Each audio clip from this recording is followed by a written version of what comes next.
Good afternoon students. இப்போ நம்ம பார்க்குறது ஸ்டாக் எக்ஸ்சேஞ்சு. நம்ம டெஃபினேஷன் பார்த்தோம், அதை எப்போ தோன்றுச்சுன்னு பார்த்தோம். அடுத்து அதனுடைய மீனிங் நம்ம பார்த்தோம். சரிங்களா? இப்போ நாம் பார்க்குறது ஃபங்க்ஷன்ஸ் ஆஃப் ஸ்டாக் எக்ஸ்சேஞ்ச் நம்ம பார்க்குறோம்.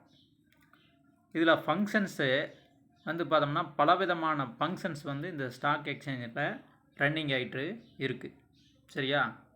சரி, அப்போ இதில் இந்த ஃபங்க்ஷன்ஸ் ஸ்டாக் எக்ஸ்சேஞ்சுக்குள்ளார நமக்கு எப்படி செயல்படுது அப்படிங்கிறத நம்ம பார்க்குறோம்.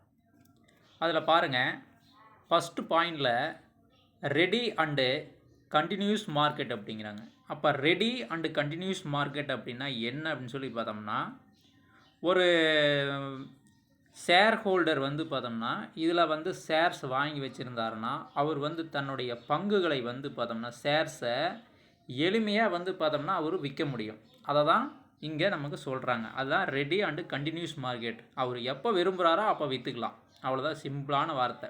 சரிங்களா? இதில் பாருங்கள், stock exchange is and fact. Stock எக்ஸ்சேஞ்சுங்கிறது ஒரு உண்மையான விஷயம். A market for existing securities if and investor want to sale is securities அப்படிங்கிறாங்க. அவர் எப்போ விரும்புகிறாரோ அப்போ விற்றுக்கலாம். சரிங்களா? He can easily and quickly deposit them of and a stock exchange. அப்போ என்ன பண்ணலாம், அவர் பார்த்தோம்னா தன்னுடைய பங்குகளை எளிமையாக அவர் விற்றுக்கலாம் அப்படின்னு சொல்கிறாங்க. சரிங்களா? சரி, அடுத்தது பாருங்கள். அதுவே பார்த்தோம்னா வேற ஒரு வார்த்தையில் நம்ம சொல்லணும் அப்படின்னு சொல்லி பார்த்தோம்னா, in other words, he can convert his shares into cash and with the same ease he can convert his cash into securities. அவர் என்ன பண்ணலான்னா தன்னுடைய ஷேர்களை பார்த்தோம்னா பணமாகவும் மாற்றலாம் அல்லது செக்யூரிட்டியாகவும் மாற்றலாம் அப்படிங்கிறது இதில் நமக்கு சொல்லியிருக்காங்க. சரிங்களா? சரி, his easy marketability of securities increasing their liquidity conversion of securities into cash easily and quickly and consequently rises their value. அப்போ தன்னுடைய பண மதிப்பீடை என்ன பண்ணிக்கலாம், அவர் அதிகப்படுத்திக்கலாம் அப்படிங்கிறத இங்கே சொல்கிறாங்க. சரிங்களா? சரி, இது ஃபஸ்ட் பாயிண்ட் நமக்கு புரிஞ்சுது. ஃபஸ்ட் பாயிண்டில் என்னது, நம்ம ரெடி அண்டு கண்டினியூஸ் மார்க்கெட் அப்படின்னா தன்னுடைய ஷேர்களை பார்த்தோம்னா அவர் எப்போ விரும்புகிறாரோ அப்போ விற்றுக்கலாம். அவ்வளோதான். சரிங்களா? சரி, ரைட்டு. படித்து பார்த்தீங்கன்னா உங்களுக்கு புரியும். அதை படித்து பாருங்கள். அடுத்தது பாருங்கள், ரெண்டாவது பாயிண்டில் கரெக்ட் எவாலுவேஷன் ஆஃப் செக்யூரிட்டிஸ் அப்படிங்கிறாங்க. அப்போ கரெக்ட் எவாலுவேஷன் ஆஃப் செக்யூரிட்டி அப்படின்னா அப்போ செக்யூரிட்டிஸ் நம்ம எப்படி மதிப்பீடு செஞ்சு பார்க்குறது அப்படிங்கிறத நமக்கு இங்கே சொல்கிறாங்க. சரிங்களா? அதுக்கு மதிப்பீடு செய்வதற்கு ஏதாவது ஒரு அளவுகள் இருந்தால் தான் அதனை நம்ம மதிப்பீடு செஞ்சு பார்க்க முடியும் அப்படிங்கிறதான் இங்கே சொல்லியிருக்காங்க. சரிங்களா? அப்போ ஏதாவது ஒரு அளவீட்டின் மூலமாக தான் நம்ம அதை மதிப்பீடு செய்ய முடியும் அப்படிங்கிறதா இங்கே கான்செப்ட். சரிங்களா? பாருங்கள், the price at which securities are bought and sold are recorded and made public அப்படிங்கிறாங்க. அப்போ அதை பார்த்தோம்னா பதிவு பண்ணி வச்சுருந்தோம்னா, பையிங் அண்ட் செல்லிங் பதிவு பண்ணி வச்சுருந்தோம்னா அதை என்ன பண்ணலாம், பார்த்தோம்னா பப்ளிக்கு பார்த்தோம்னா அதை நம்ம எடுத்து காட்ட முடியும் அப்படிங்கிற மாதிரி இங்கே சொல்லியிருக்காங்க. These price are called market quotation. அப்போ கொட்டேஷன் அப்படிங்கிறது பார்த்தோம்னா விலை பட்டியல்கள். நாம் வாங்கினது எவ்வளவு, விற்றது எவ்வளவு, அது சம்மந்தமாக பார்த்தோம்னா அந்த கொட்டேஷன் மக்களுக்கு வெளியிட்டோம்னா அவங்க பார்த்தோம்னா ஷேர்ஸோ இந்த ஷேர்ஸ் வாங்கலாம், இந்த ஷேர்ஸ் வாங்கக்கூடாது அப்படிங்கிற மாதிரி பார்த்தோம்னா அவங்க தங்களை மாற்றிக்குவாங்க. சரிங்களா? சரி, ரைட்டு. பாருங்கள், one can easy evaluate the worth of one's securities on the basis of thus quotation. அப்போ இப்போ இருக்கிற கொட்டேஷன் வச்சு அவர் ஒரு முடிவுக்கு வரலாம். சரிங்களா? சரி, the lender can easily access the worth of securities offered for loan. அப்போ இந்த கொட்டேஷன் மூலிமா அவர் என்ன பண்ணலாம், ஒரு லோன்ஸ் கூட அவர் வாங்க முடியும் அப்படிங்கிற மாதிரி இங்கே நமக்கு சொல்லப்பட்டிருக்குது. சரிங்களா? சரி, ரைட். அடுத்தது வந்து பாருங்கள், 3வது பாயிண்டில் ப்ரொடக்ஷன் டு இன்வெஸ்டார்ஸ் அப்படிங்கிறாங்க. அப்போ ப்ரொடக்ஷன் டு இன்வெஸ்டார்ஸ் அப்படின்னா என்ன அப்படின்னு சொல்லி நம்ம பார்த்தோம்னா, ப்ரொடக்ஷன் டு இன்வெஸ்டார்ஸ் அப்படின்னா என்ன அப்படின்னு சொல்லி நம்ம பார்க்கலாம். சரிங்களா? அதில்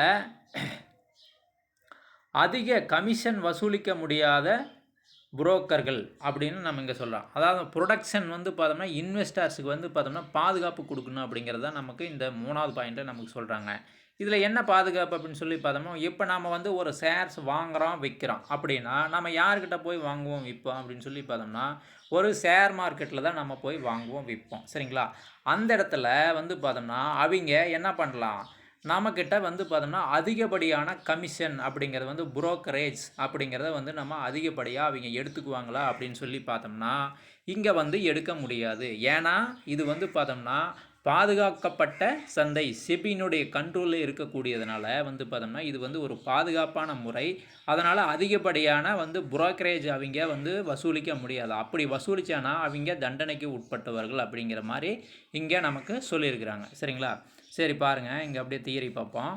all dealing in a stock exchange are in accordance with well define rules and regulation. அப்போ வந்து என்ன சொல்கிறாங்க, எல்லா டீலிங்ஸுக்கும் வந்து பார்த்தோம்னா எக்ஸ்சேஞ்சில் நல்லா வந்து பார்த்தோம்னா ரூல்ஸ் அண்ட் ரெகுலேஷன்ஸ் வந்து பார்த்தோம்னா இங்கே வந்து வரையறுக்கப்பட்டுள்ளது அப்படின்னு சொல்லி சொல்கிறாங்க. And for example, brokers cannot charge high rate of commission for their services. தன்னுடைய சர்வீஸுக்காக, தன்னுடைய சேவைக்காக புரோக்கர்கள் வந்து என்ன பண்ண முடியாது, அதிகப்படியான சார்ஜ் பண்ண முடியாது அப்படிங்கிறதான் இந்த திரையில் நமக்கு சொல்கிறாங்க. சரிங்களா? சரி, any malpractice will be severely punished. அப்போ ஏதாவது வந்து ஒரு மாடல் ப்ராக்டிஸ் அவர் பண்ணினாங்கன்னா, அந்த புரோக்கர் வந்து அதிகப்படியான கமிஷன் வாங்கினாருன்னா அப்போ அவருக்கு வந்து பார்த்தோம்னா தண்டனை கிடைக்கும் அப்படிங்கிற மாதிரி இந்த தியரியில் நமக்கு சொல்கிறாங்க. Thus stock exchange provides reasonable measure of safety and their dealing in buying and selling of securities. அப்போ இங்கே என்ன சொல்கிறாங்க, அப்போ இங்கே ரீசனபிளான ஒரு விஷயங்களை வச்சு நம்ம என்ன பண்ணலாம், பையிங் அண்ட் செல்லிங் வந்து பார்த்தோம்னா நம்ம இங்கே பண்ணலாம் அப்படிங்கிறது தான் இதனுடைய கான்செப்ட். சரிங்களா? அப்போ ப்ரொடக்ஷன்னா நம்ம சிம்பிளாக நம்ம புரிஞ்சிக்க வேண்டியது என்னது, புரோக்கர்கள் வந்து அதிகப்படியான கமிஷன் வந்து இங்கே வந்து பார்த்தோம்னா கலெக்ட் பண்ண முடியாது. அப்படி கலெக்ட் பண்ணால் வந்து பார்த்தோம்னா அந்த புரோக்கரேஜ் ஆஃபீஸ் வந்து பார்த்தோம்னா தண்டனைக்கு உட்பட்டது அப்படிங்கிற மாதிரி இங்கே சொல்கிறாங்க. இதுதான் மீனிங், வேறு ஒன்றுமே இல்லை. சரியா?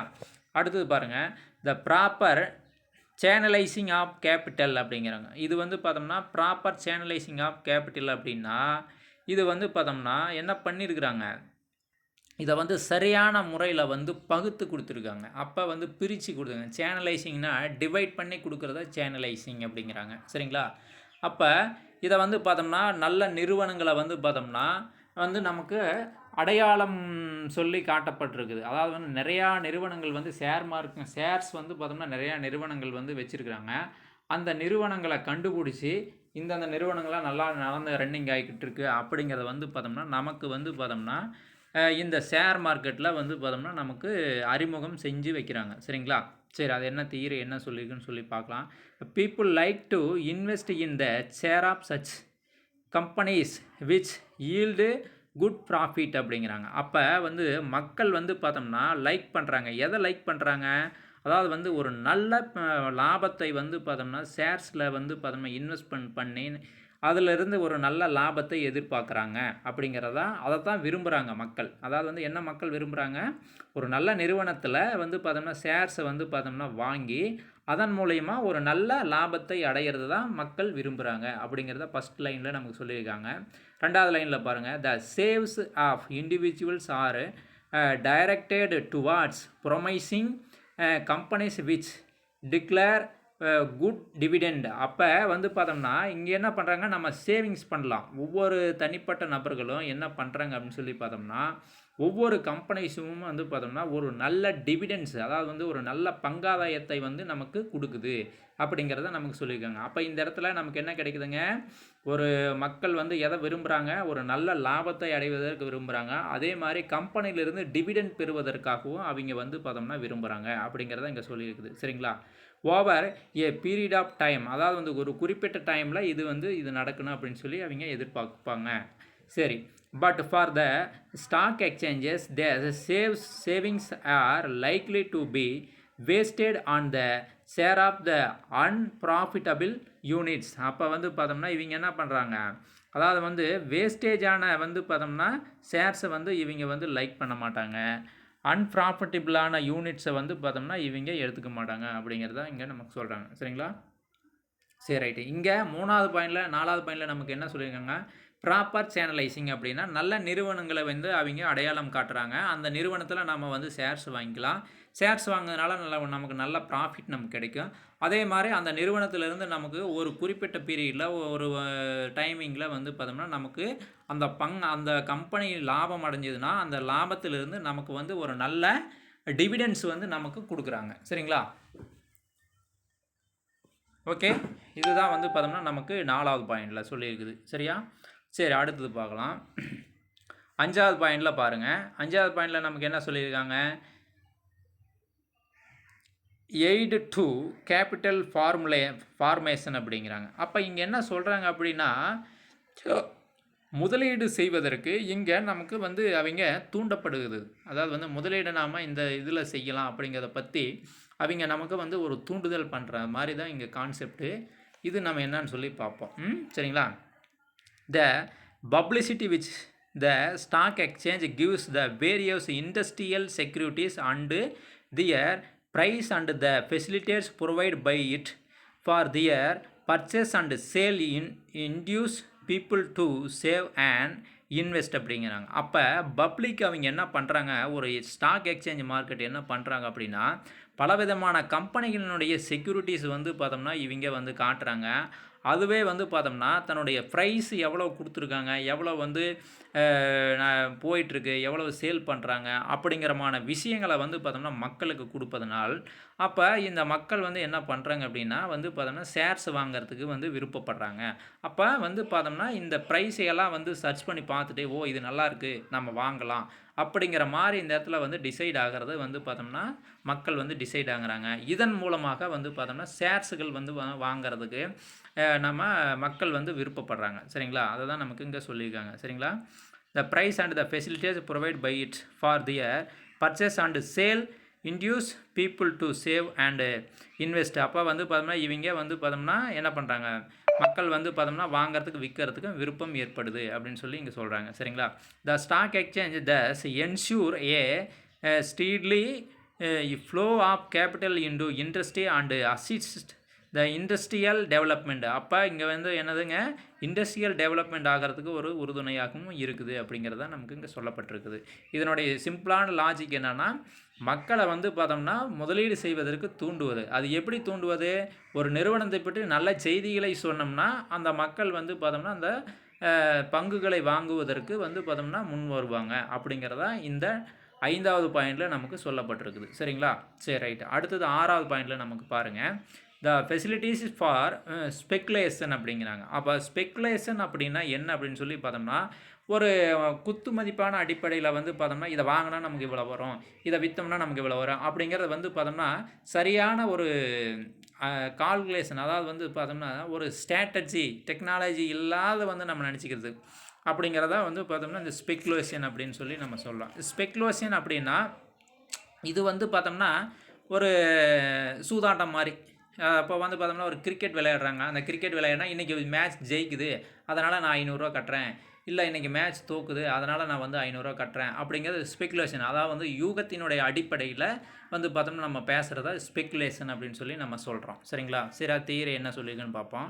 Speculation is an integral part of stock exchange operation அப்படிங்கிறாங்க. அப்போ வந்து பார்த்தோம்னா ஸ்டாக் எக்ஸ்சேஞ்சினுடைய பார்ட்லேயே ஒன்று தான் இந்த ஸ்பெக்குலேஷன் அப்படின்னு சொல்லி சொல்கிறாங்க. As a result of the speculation demand for and supply of securities are equalised அப்படிங்கிறாங்க. அப்போ வந்து பார்த்தோம்னா இது வந்து சமநிலை அடையுது அப்படிங்கிறாங்க.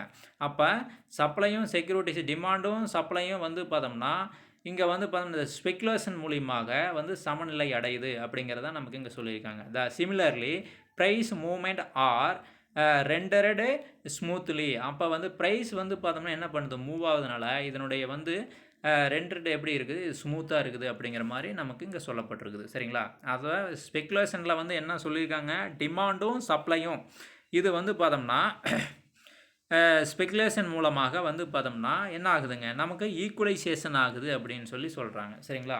இதை வந்து பார்த்திங்கன்னா இப்போ உங்களுக்கு புரியலினாலும் இது சம்மந்தமாக நீங்கள் ஏதாவது வந்து ஒரு செயல்களை ஈடுபடுறப்ப இது வந்து உங்களுக்கு புரியும். சரிங்களா? சரி, அடுத்தது பாருங்கள். 7வது பாயிண்ட் பார்த்தோம்னா சீசன் ஆஃப் செக்யூரிட்டிஸ் அப்படிங்கிறாங்க. அப்போ சீசன் ஆஃப் செக்யூரிட்டிஸ் அப்படின்னா என்ன அப்படின்னு சொல்லி பார்த்தோம்னா ஒரு குறிப்பிட்ட காலத்தில் வந்து பார்த்தோம்னா நம்ம வந்து பார்த்தோம்னா வாங்குவோம் விற்போம், அதுதான் வந்து சீசனபிள் செக்யூரிட்டிஸ் அப்படிங்கிறாங்க. அப்போ பாருங்கள், speculators and underwriter hold for a temporary period. அப்போ வந்து பார்த்தோம்னா இந்த ஸ்பெகுலேட்டரை என்ன பண்ணுவாங்க அப்படின்னு சொல்லி பார்த்தோம்னா ஒரு குறிப்பிட்ட காலத்தில் மட்டும்தான் வந்து பார்த்தோம்னா அவங்க வந்து பார்த்தோம்னா ஷேர்ஸ் வாங்குவாங்க விற்பாங்க. அப்போ எப்போ வாங்குவாங்க, உதாரணத்துக்கு வந்து பார்த்தோம்னா வச்சிங்களேன், இப்போ ஐபிஎல் மேட்ச் நடக்குது அப்படின்னா ஐபிஎல் மேட்ச்சில் வந்து பார்த்தோம்னா அந்த டைமிங்கில் மட்டும்தான் ஸ்பெகுலேட்டர். அப்போ வந்து ஸ்பெகுலேட்டர்னால் சூதாடுறது, அதாவது வந்து பார்த்தோம்னா யூகத்தினுடைய அடிப்படையில் அவங்க செயல்படுறது. அப்போ அவங்க என்ன பண்ணுவாங்க, ஒரு குறிப்பிட்ட டைம் தான் அது, அந்த டைமிங்கில் தான் வந்து பார்த்தோம்னா அவங்க வந்து வாங்குவாங்க விற்பாங்க, அது மாதிரி அந்த அது சம்மந்தமாக பேசுகிறது தான். சரிங்களா? பாருங்கள், த securities issued by new companies they unlock them when the market